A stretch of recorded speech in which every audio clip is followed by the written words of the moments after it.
there's been a media report in the past year or so that have questioned the need for the exercises.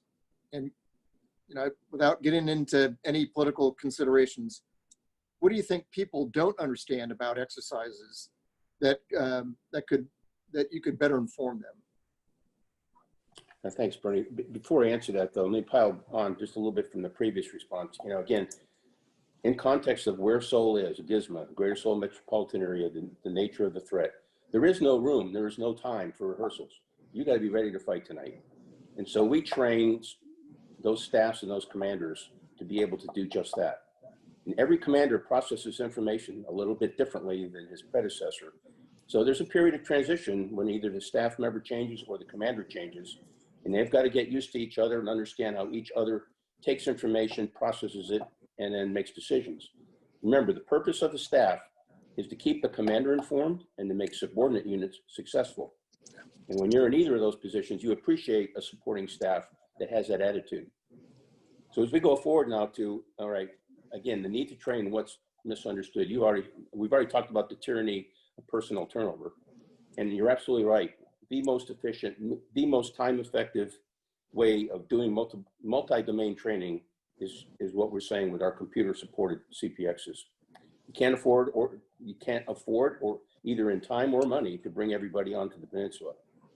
So I think that the main thing that if someone asks me what do people misunderstand, it's that they think immediately you turn the computers on and you're flying airplanes and dropping bombs and you're in a fight. And that's not the way it is. In fact, the timing of this webinar is perfect because this week, the command is going through the thing I'm going to talk about next, which is the crisis management exercise, the CMX.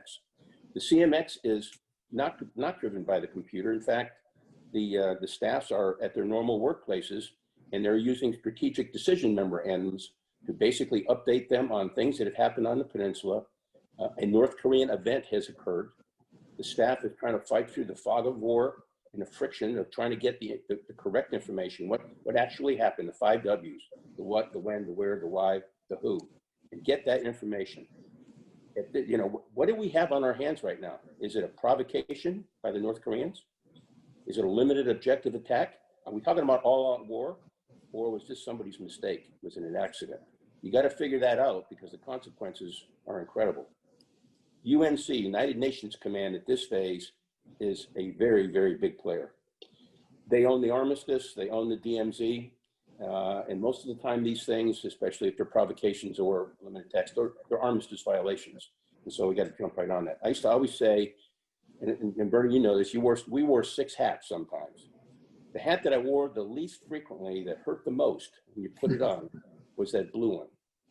When you had to wear the United Nations Command hat, things had already gone platinum, and the world was a hurting place.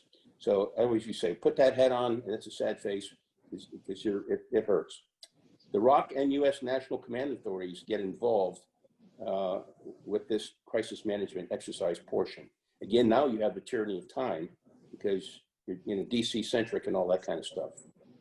What the staff finds though is very useful, and I've got to really applaud the staffs now because they're updating them almost annually, and that's the CASOPs. The CASOPs are Crisis Action Standard Operating Procedures. They're a classified book, but it's a decision aid for the staff and for the commanders. All the smart folks that have gone on before you have thought about what ifs and what might happen and what are the different levers that you might go after if you try to de-escalate the situation. So the decision aid, the CASOPs, have potential decisions that could be made. What are the authorities? Who has the authorities to make those decisions? And who ultimately is the approval authority?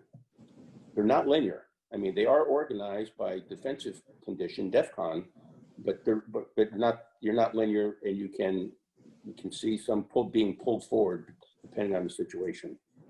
You know, these decisions we're talking about might include things like mobilization of the Iraq Army. That's a big deal. Talk about an economic impact. Evacuation of non-combatants, and not just Americans, but we've got a whole bunch of allies. That's a big deal. In placing the barrier system, activating the counterfire task force. Again, I mentioned earlier the unfortunate position of the ROC capital in regard to the North Korean artillery. Again, there's not a lot of time for these fights. That's the first fight, that counterfire fight, and you better win it. So we find ourselves in this part of the exercise trying to leverage every element we can of national power and got to train to execute that. But again, the attitude is we want to de-escalate. We want to return to armistice, and it's not about just putting on, your helmet, your Kevlar, and getting in a large-scale fight. Unfortunately, because we have to train to that possibility, the CMXs generally cascade all the way until we go to the highest defensive condition, and we are general war. And of course, we then go through a computer-assisted Part A and Part B to actually, and again, this is to train the staffs and the commanders on what our plans are and be capable and cognizant of being able to, deviate from them as conditions dictate. So I think that's what I would share with everyone at this point, Bernie. Yeah, that's excellent insight. I want to talk a little bit about exercise design and the exercise director in the next question. But one point I want to highlight is the investment both U.S. and Koreans have made in these simulation centers. Both of them are brand new. Within 5 years, they're state of the art, and they allow the exercise to reach literally stations globally. Oftentimes, sim centers out of Washington State and Hawaii and Fort Lee, Virginia, to add context and texture to the exercise. So it's a tremendous capability and a huge and important investment that both countries and both militaries have made in their simulation centers.